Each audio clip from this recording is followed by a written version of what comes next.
Hello बच्चों। हमारा question है the Young's modulus of steel is twice that of brass. तो हमको दिया है बच्चों Young's modulus of steel twice of Young's modulus of brass. Two wires of the same length and of the same area of cross section. Length बच्चों steel की और brass की same है और एरिया भी स्टील और ब्रास का same है। Cross section on the steel and another of brass are suspended from the same roof. उनको हैंग किया गया है। If we want the lower end of the wire to be at the same level. Same level का मतलब बच्चों उनमें जो elongation होने वाला है वो कैसा होना चाहिए, सेम होना चाहिए। तभी तो सेम लेवल पे जाएंगे, वो इलोंगेशन उनका सेम होना चाहिए। Then the weight added to the steel and brass wire must be in the ratio of.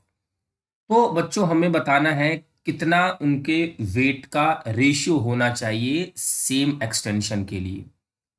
Wait का मतलब क्या होता है? वेट का मतलब होता है बच्चों फोर्स।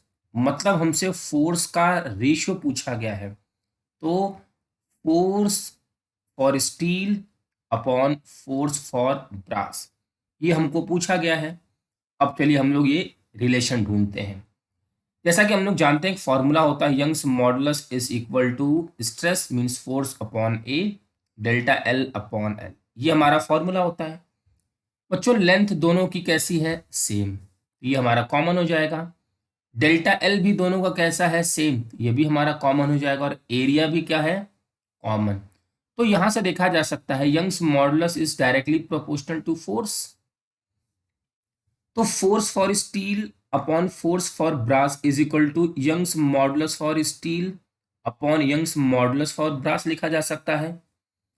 और जो स्टील का यंग्स मॉडुलस है वो 2 टाइम्स है ब्रास से।